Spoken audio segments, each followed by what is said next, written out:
गुरु तुम हो ज्ञानी ज्ञान के दाता, मुनि गुरुवर को करके प्रणाम। गाऊं मैं ध्याऊं मैं सुबह शाम, पुलक सागर एक नाम एक नाम। ओम नमः सिद्धेभ्यः। ओम नमः सिद्धेभ्यः। यदर्चा भावेन प्रमुदितमना दर्दुरेह, क्षणादासीत् स्वर्गी गुणगण समृद्ध सुखनिधि। लभन्ते सद्भक्ता शिवसुख समाजं, किमु तदा महावीर स्वामी नयन पथगामी भवतु मे। महावीर स्वामी नयन पथगामी भवतु मे। महावीर स्वामी नयन पथगामी भवतु मे। प्रथम तीर्थंकर ऋषभदेव भगवान की, भगवान महावीर स्वामी की, परम पूज्य गुरुदेव आचार्य श्री पुष्पदंत सागर जी महाराज की, अहिंसा परमो धर्म की, उत्तम संयम धर्म की।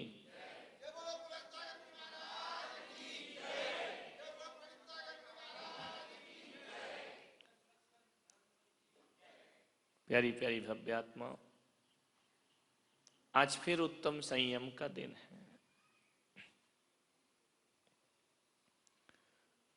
स्वर्ग नरक पशुगति में नाही, आलस हरन करन सुख ठाहि।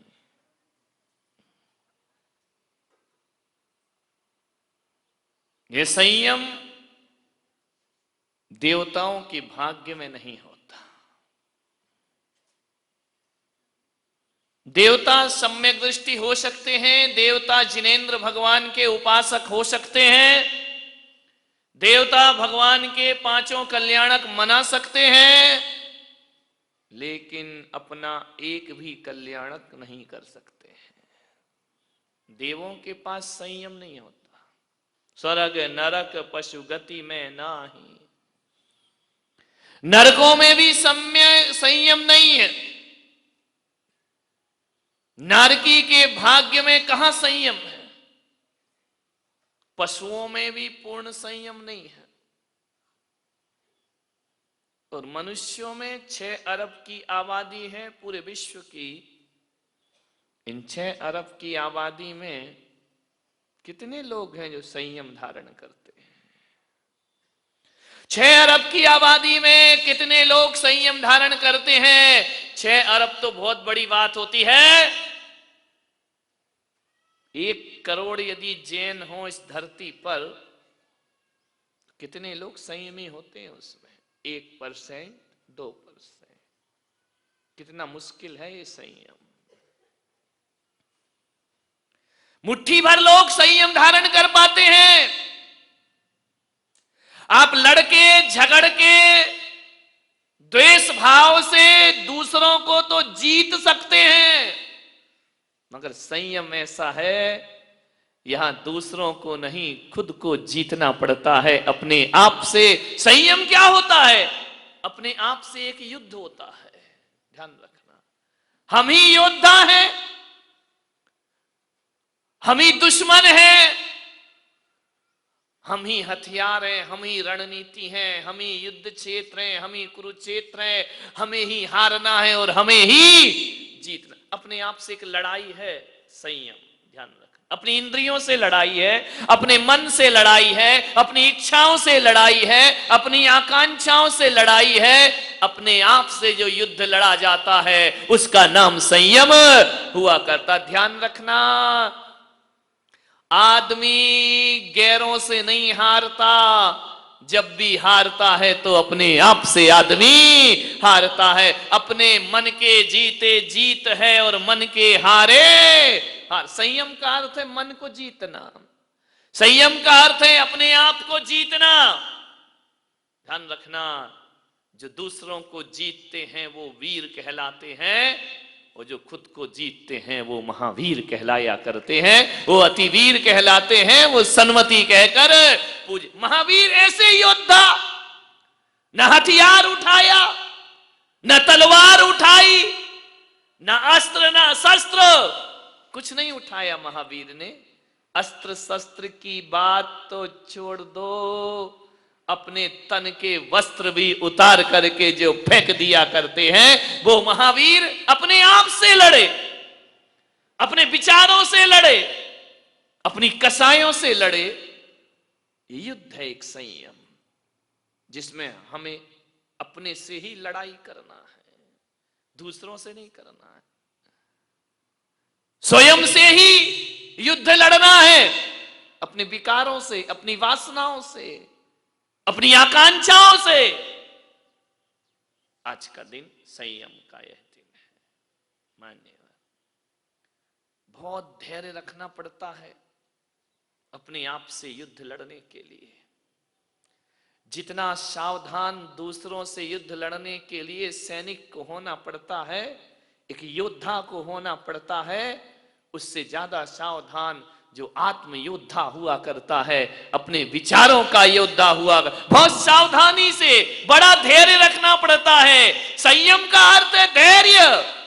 आदमी के पास सब कुछ है, रुपया है, पैसा है, धन है, दौलत है, धैर्य नहीं है। ध्यान रखना, अधीर है आदमी, आदमी के अंदर सहिष्णुता नहीं है, असहनशील हो गया है आदमी। जब आदमी ज्यादा असहनशील हो जाता है ना, तो वो दूसरों का नहीं, अपनी जिंदगी का दुश्मन खुद बन जाया करता है, अपने जीवन का दुश्मन बन जाया करता है, अपने आप का दुश्मन बन जाया करता है। सहनशीलता बहुत बड़ी चीज है। संयम का अर्थ है सहनशील बनना, संयम का अर्थ है सहिष्णु बनना, संयम का अर्थ है पेशेंस रखना अपने जीवन में। ध्यान रखिए, आदमी के पास धैर्य नहीं, अधीर है। एक बहुत प्यारी घटना मुझे याद आ रही है कि राजस्थान के मकराना से एक ट्रक में मार्बल आ रहा था।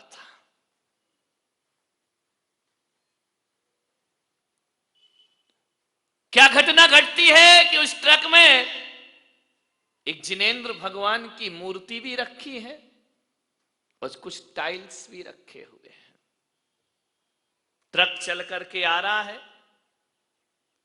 टाइल्स मूर्ति से टकरा है, मूर्ति भी बैठी है, टाइल भी रखे हुए हैं। टाइल ने मूर्ति से पूछा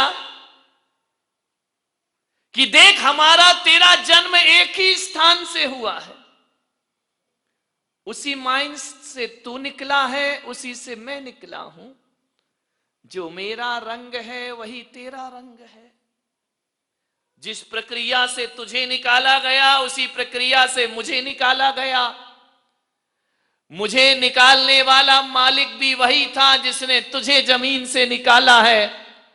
हम दोनों के सेल्समैन भी एक थे और हम दोनों को खरीदने वाला भी एक ही है, और हम दोनों जा भी एक ही जगह रहे हैं।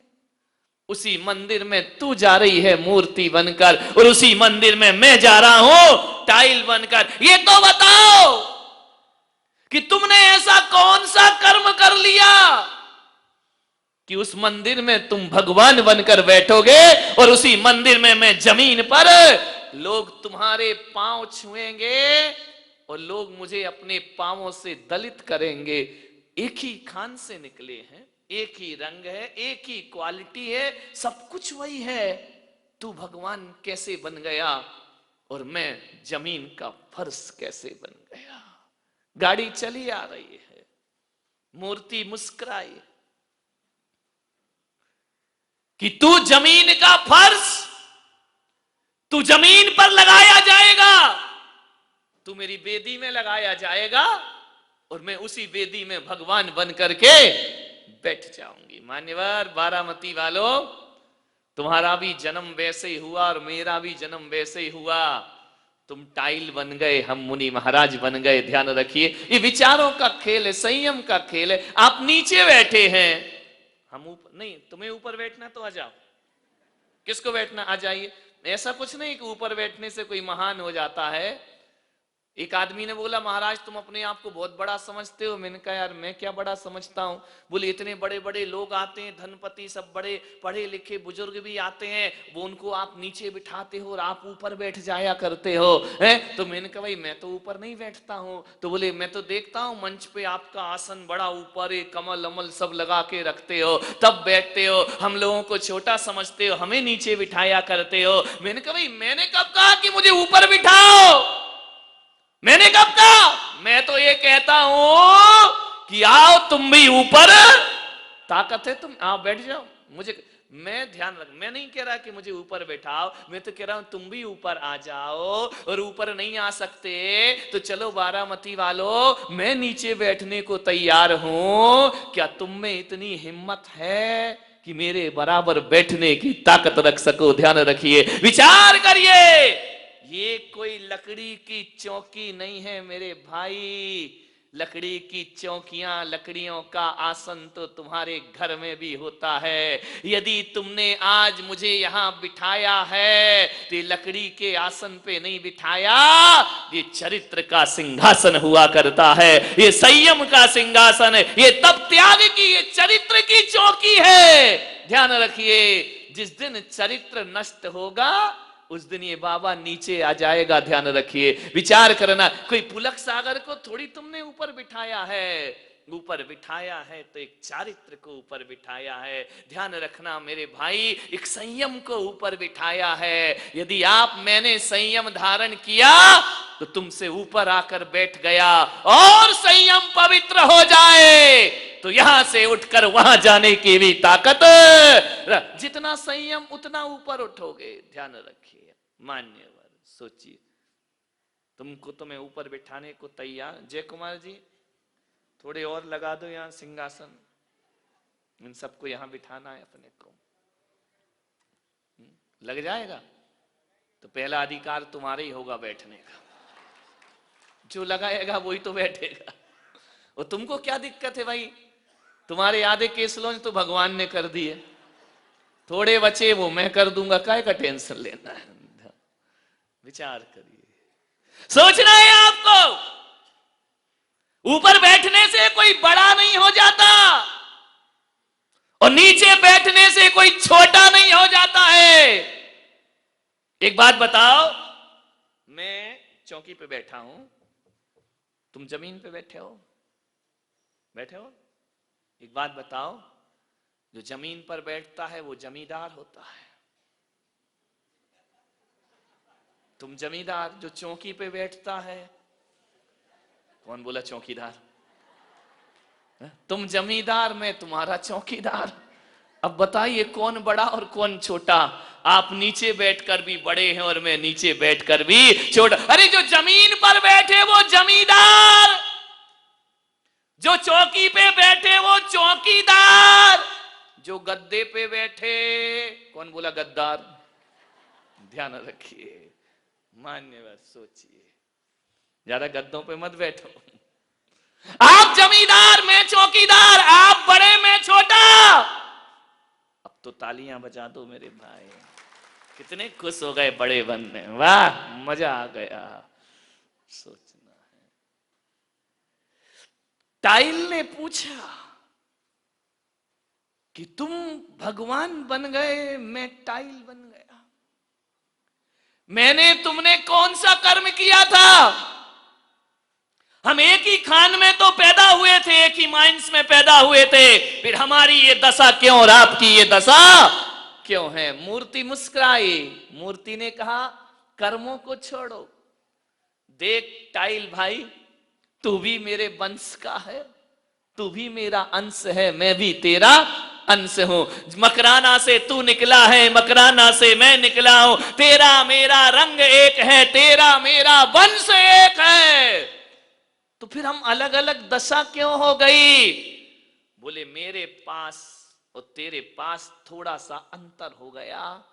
देख, बुरे दिन तेरे भी आए और बुरे दिन मेरे भी आए, हमारे भी बुरे दिन और तुम्हारे भी बुरे दिन। ये बुरे ही दिन तो है कि हमें जमीन से निकाल लिया गया।